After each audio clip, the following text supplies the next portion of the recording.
Hola, buenas noches. Les agradezco pues la invitación. Si me confirman que me están escuchando. Sí, sí, perfectamente. Sí, perfecto, gracias.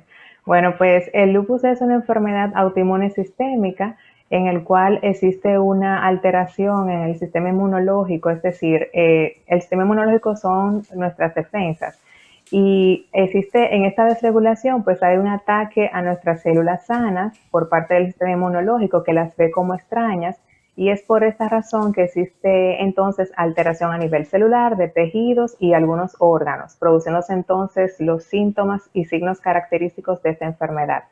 Realmente una causa como tal no existe, aunque algunos factores ambientales y genéticos en una persona genéticamente predispuesta a desarrollar la enfermedad, pues permite que ésta la desarrolle. Hasta el momento, pues una causa conocida no la hay. Sin embargo, encontramos en una misma familia, por ejemplo, hermanas, hijas, tías, sobrinas que padecen la enfermedad. O sea que hay una especie de un gen, ¿es hereditario o es Sí, es algo que se contagia? hereditario como tal, no podemos decirlo. Hay una susceptibilidad genética. Hay algunos genes aberrantes que, por ejemplo, en un grupo de familias podemos encontrar genes alterados en igual secuencia y por eso encontramos lazos familiares. No siempre es así, o sea, porque yo tenga lupus no quiere decir que mi descendencia va a tener lupus. Tiene que ser que exista una susceptibilidad en ese individuo.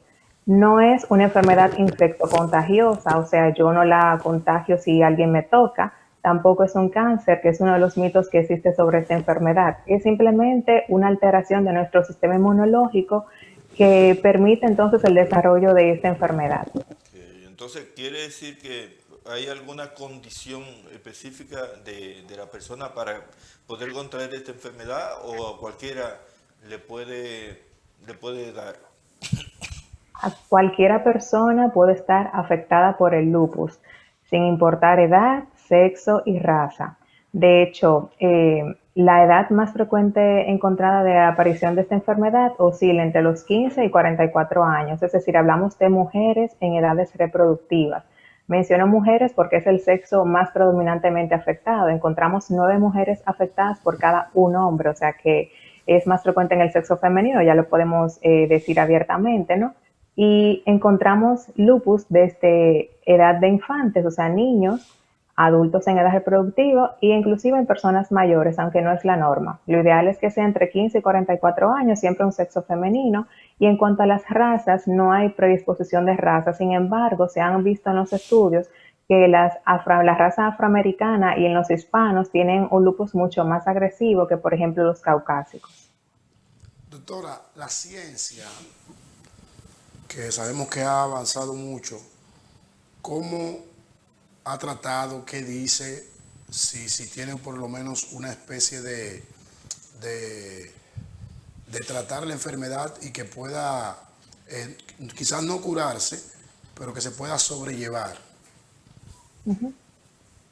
Sí, por supuesto. Contamos con un arsenal de medicamentos, desde los esteroides, que es el pilar del tratamiento de lupus, están los inmunosupresores, que ahí incluimos la hidroxicloroquina, que abiertamente fue utilizado en los pacientes con COVID al inicio de la pandemia. Tenemos otros inmunosupresores como el micofenolato de mofetilo, la azatioprina. Tenemos los biológicos, que son como la terapéutica más actual de la que disponemos, como los inhibidores del anti-CD20, que hay que resaltar el rituximab. Tenemos también el belimumab, que lamentablemente en el país no disponemos de él. En fin, hay un arsenal de terapéutica que también se está desarrollando en el momento y que esperemos que pues, nos puedan dar una luz y ofrecer pues, mejor calidad de vida a estos pacientes con lupus. Como bien usted dijo, no es una enfermedad que se cura, sin embargo, con el medicamento y la adherencia terapéutica, pues los pacientes pueden tener una mejor calidad de vida y tener más años. Doctora, ¿esta patología puede ser de nacimiento o en el transcurso de la vida es que uno puede mostrarla? Se desarrolla en el transcurso de la vida. Sin embargo, aquellas mujeres con lupus que tienen un anticuerpo en particular, que es el anti-RO a títulos altos, este es el único que puede atravesar la barrera placentaria y como consecuencia el bebé puede presentar alteraciones cardíacas durante su desarrollo fetal y desarrollar posteriormente lupus neonatal. No son tan frecuentes, pero es la única forma en el que un bebé puede nacer con lupus. O sea, hijo de una madre con lupus, sobre todo en actividad importante, que se embaraza, y entonces ahí vienen las complicaciones con el bebé. Pero usualmente es una enfermedad que se desarrolla en edad reproductiva. O sea que una mujer con lupus puede salir embarazada. Correcto, ¿Y siempre y no corre cuando, riesgo? sí, es bueno aclarar que el 60% de las embarazadas pueden tener crisis por el lupus y esto se debe a que los pacientes, pues la paciente se embaraza teniendo crisis o estando en actividad de la enfermedad. Por eso se prefiere que cuando se desea un embarazo sea planificado, o sea, aquí Ok. interviene el ginecólogo, el reumatólogo, el paciente y su familia, y la paciente debe estar mínimo 6 meses sin actividad de la enfermedad, con dosis baja de esteroides y con una terapia de mantenimiento de mejores. O sea, no es que de manera voluntaria yo decida hoy embarazar, porque los riesgos aumentan y la pérdida fetal y las complicaciones son frecuentes y la mujer se embaraza estando en actividad de la enfermedad. O sea, eso quiere decir que hay riesgo tanto para la madre como para el bebé. Así es. ¿Y cuáles son las manifestaciones de lupus? Porque se habla mucho de lupus, pero ¿cómo uno se entera de que alguien tiene lupus o de que yo tengo lupus? O sea, ¿cuáles son los signos o síntomas que padece una persona con lupus? Las manifestaciones clínicas son muy variables. Podemos encontrar manifestaciones en piel y anexos, sobre todo alopecia no cicatricial, o sea que se sale completamente todo el cabello con áreas calvitas en la cabeza. Están las lesiones cutáneas, sobre todo en la región nasal y maxilares, que es esta zona de acá, que usualmente la más famosa, que es el eritema en alas de mariposa.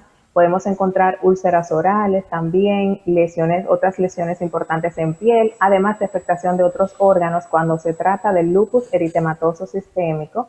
Aquí se involucran riñones, pulmones, puede haber reacciones vasculíticas y de los síntomas principales, pues que el paciente refiere fiebre sin haber encontrado una causa infecciosa, hay mucho cansancio, fatiga, malestar general, dolores articulares, incluso inflamación de articulaciones, que limita pues la actividad cotidiana del paciente, puede haber dolor de cabeza, pueden aparecer convulsiones, trastornos de la conducta, depresión, ansiedad, o sea, son síntomas que pueden simular cualquier enfermedad y por eso es un poco difícil para un médico que no tenga conocimiento de la enfermedad, pues hacer el diagnóstico.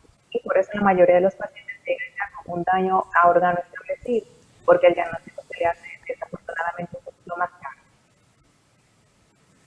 Oye, no es tan fácil. Entonces, quiere decir que hay diferentes tipos de lupus. Sí, tenemos el lupus eritematoso sistémico, que es uno de los más frecuentes, que es el que más se complica, ¿verdad? Porque hay afectación no solo de piel, sino de órganos importantes. Ya mencionamos riñón, pulmón, tejido vascular. Tenemos el lupus cutáneo, que está confinado únicamente a la piel, aunque un 10% de los pacientes con lupus cutáneo pueden desarrollar en el tiempo la versión sistémica. Tenemos el lupus neonatal, que fue que ya mencionamos, que cuando los anticuerpos pasan a través de la barrera placentaria y el bebé entonces se contagia de lupus. Y tenemos también el lupus inducido por medicamentos, que no es tan frecuente, pero hay algunos medicamentos que sí pueden relacionarse con el lupus, como la isoniazida, la hidralazina, metildopa, la clorpromazina, los anticuerpos anti-TNF, por ejemplo. Sí. Doctora, hemos escuchado, o yo he escuchado, que el tratamiento del lupus es bastante costoso, más o menos en cuánto oscila. Bueno, de precios no me lo sé, pero lo costoso es, por ejemplo, cuando nos salimos de lo tradicional, que son los esteroides, la hidroxicloroquina, esos son como que los más baratos. O los inmunosupresores como el micofenolato de mofetilo, que algunas de las aseguradoras no tienen cobertura y los pacientes tienen que costearlo. Este puede costar hasta menos de 4,000, o sea, entre 3,000 y 4,000 pesos. están los biológicos, que son los más caros realmente, y que afortunadamente en nuestro país contamos con el programa de medicamentos de alto costo de ayudas médicas, que facilita pues que los pacientes tengan el acceso a este grupo de medicamentos que sí son caros, desde medio millón en adelante hasta millones, ¿verdad? Que se aplican mensual y que, o cada 6 meses, y que el paciente pues como no puede costearlo, pues por lo menos el Estado incluye a algunos pacientes en este programa para que se puedan beneficiar. ¿A qué se debe, doctora, que el común o el ciudadano común haga un paralelismo entre el cáncer y el lupus? ¿Acaso hay un parecido en los síntomas que ambas enfermedades la producen? Bueno, las manifestaciones generales del lupus, que incluyen cansancio, fiebre, pérdida de peso, dolor de cabeza, esto puede compartirse quizás con un sinnúmero de enfermedades, pero ya dijimos que no es un cáncer. Sí, Hay sí. medicamentos inmunomoduladores que se utilizan en conjunto, tanto por oncología, hematología, dentro de ellos la ciclofosfamida, que bueno, los pacientes asumen que es un medicamento contra el cáncer, y por ahí, pero es más como que un mito de la población. Realmente Ok. no es cáncer, los medicamentos se comparten con otras especialidades, quizás por esa razón ellos dicen, ¿verdad? Pero realmente no. Doctora, ¿esta enfermedad hace crisis? ¿El paciente hace crisis? Sí, los pacientes hacen brotes de la enfermedad, que usualmente pasa cuando se interrumpe el medicamento de manera, o sea, sin que el médico le haya dicho, ¿verdad? Las infecciones principalmente suelen provocar brotes de la enfermedad, infecciones como la neumonía, entre otras. Y de hecho, el lupus se caracteriza por tener periodos de crisis y periodos de remisión o de enfermedad inactiva. Entonces, en esta fase de crisis es que se hace una intervención terapéutica mucho más agresiva, con pulso de esteroides, otros inmunosupresores endovenosos, para poder rescatar y evitar el daño a órganos. Doctora, ¿y cómo se le puede garantizar una atención de calidad de tal manera que la persona con esta enfermedad pueda tener cierta calidad de vida? O sea, ¿qué tienen que hacer los familiares y otros que estén cercanos a ella? Bueno, el apoyo familiar es sumamente importante porque, como mencionó también la licenciada Valdés, es una enfermedad que estigmatiza mucho, o sea, es como que te digan, o sea, como las personas que usualmente se afectan son mujeres en edades reproductivas, en pleno brillo de la vida, ¿verdad? Se deprimen mucho, se tornan ansiosas, empiezan a ponerse rebeldes, no quieren usar medicamentos. Entonces, el apoyo familiar aquí es imprescindible. Amén de que ya mencionamos que este grupo de pacientes hacen trastornos del estado de ánimo como depresión y ansiedad, que ahí buscamos la ayuda entonces del médico psiquiatra para que nos dé un apoyo fundamental en estos pacientes. Eh, Parte de qué cosas mejoran el pronóstico, pues la adherencia a su medicamento, o sea, tomar los medicamentos inmunosupresores que le indique su médico reumatólogo, no suspenderlos porque se sienta bien, porque los pacientes van a estar eventualmente sin síntomas, se van a sentir personas sanas y ahí es que está el error. Ah, bueno, voy a dejar de medicarme porque ya me siento bien. Recordemos que es una enfermedad que no se cura, pero con los medicamentos podemos controlarla, es decir, si quitamos los medicamentos vamos a tener crisis. Importantísimo hacer ejercicios, por lo menos 15 a 30 minutos diarios, una dieta balanceada, que incluir frutas, vegetales, vitaminas, en este contexto sobre todo la vitamina D y el calcio, porque hay una restricción para el sol en los pacientes con lupus, porque genera también brotes, sobre todo cutáneos. Se recomienda mucho el uso de protector solar, no fumar, evitar el estrés, en caso de tener ansiedad o depresión, pues acudir al médico psiquiatra y básicamente usted estar informado de lo que tiene, evitar escuchar comentarios de terceras personas que en ocasiones pues lo que crean es más duda en los pacientes. Usted cualquier información pídasela a su médico tratante. Y ya con esto, estas son las claves para tener una enfermedad en control y un buen pronóstico. ¿Puede una persona con lupus trabajar? Por supuesto que sí. Una Ok. persona que no tiene ninguna limitación, o sea, con el tratamiento la persona puede estar completamente sin síntomas, lo que le permite insertarse en su actividad laboral y social. Bueno, doctora, no hay tiempo para más. ¿Tiene una última pregunta? Sí. Doctora, una inquietud. conozco a alguien que sufre de la enfermedad. ¿Es recomendable que esa persona se ejercite, ya que los esteroides los suben de peso? Entonces tienen que buscar alternativas para bajar un poquito de peso. Sí, el ejercicio es muy importante. Permíteme recordarles que, por ejemplo, el tratamiento con los esteroides, usualmente cuando el paciente está en actividad de la enfermedad, se suelen tomar dosis altas, que esas dosis altas son las que predisponen a que el paciente aumente un poquito de peso porque genera un poquito de ansiedad y ellos comen un poquito más. Sin embargo, el objetivo terapéutico no es tener dosis altas de esteroides. Lo ideal es que el paciente esté con la dosis mínima que le permite estar sin actividad con otros medicamentos inmunosupresores. Entonces, ese paciente hay que ver primeramente si está en actividad que requiera dosis altas de esteroides. Si está en control, pues su médico puede intentar empezar a reducir la dosis que tiene de esteroides para que entonces la parte de la ansiedad mejore un poquito.